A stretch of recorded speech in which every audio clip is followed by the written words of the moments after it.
नशे के माध्यम से दुनिया किस किस प्रकार से जी रही है। आज अगर हम देखें कि आज दुनिया के अंदर आधुनिक रूप से हमसे धनी देश हो सकते हैं, संपन्न हो सकते हैं, उनकी जीवन शैली के अंदर कहाँ कहाँ क्या क्या हो रहा है दुनिया के अंदर देखें। आजकल संचार के माध्यमों से हम सबको मालूम पड़ जाता है। कोई बच्चा है अपने घर से अपनी कोई हथियार लेकर के अपने स्कूल के बच्चों को गोलियां मार रहा है। कितने कितने प्रकार से विकार आ रहे हैं, क्या क्या नहीं हो रहा है। कोई अपनी इन व्यवस्थाओं के बलबूते पर जो हमारी जीवन शैली है, वैसे तो नशे के नशा मुक्ति अभियान में मूल रूप से सरल भाषा में कहा जाए तो नशा नाश की जड़ है।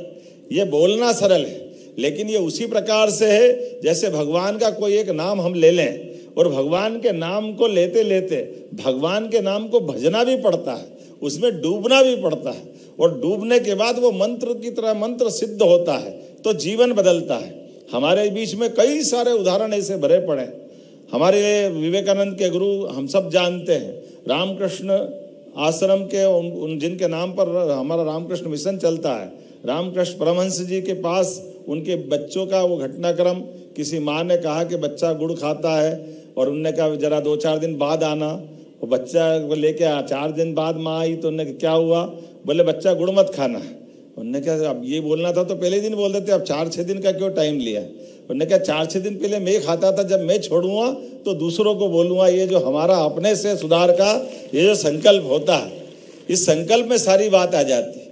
जब हम अपने जीवन में इन सारी बातों को अपनाते हैं, अपने आप में धारण करते हैं, यह हमारे देश की ऐसी बहुत सारी परंपरा है, बहुत सारी विधाएं।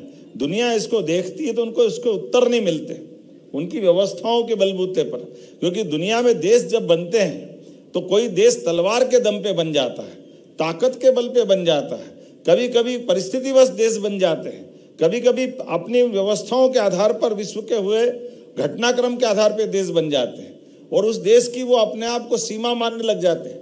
लेकिन समय के साथ वो जैसे देश बनते हैं, जैसे गुब्बारा जब तक भरा है तब तक भरा है, जैसे हवा निकली तो गुब्बारे की हवा निकलने के बाद गुब्बारे की क्या हालत होती है, ऐसी देशों की हालत हो जाती है। लेकिन अपने देश की विशेषता क्या है?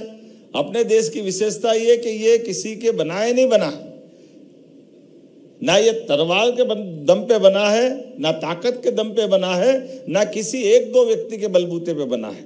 ये इस देश की स्वाभाविक अंतर्निहित ताकतों के बलबूते पर अपनी अंतर्मन की एक दूसरे के प्रति जो भावना है, उस भावना की जीवंतता का प्रकटीकरण भारत को भारत देश माना जाता है, उस भारतीय संस्कृति को दुनिया में धन्य माना जाता है।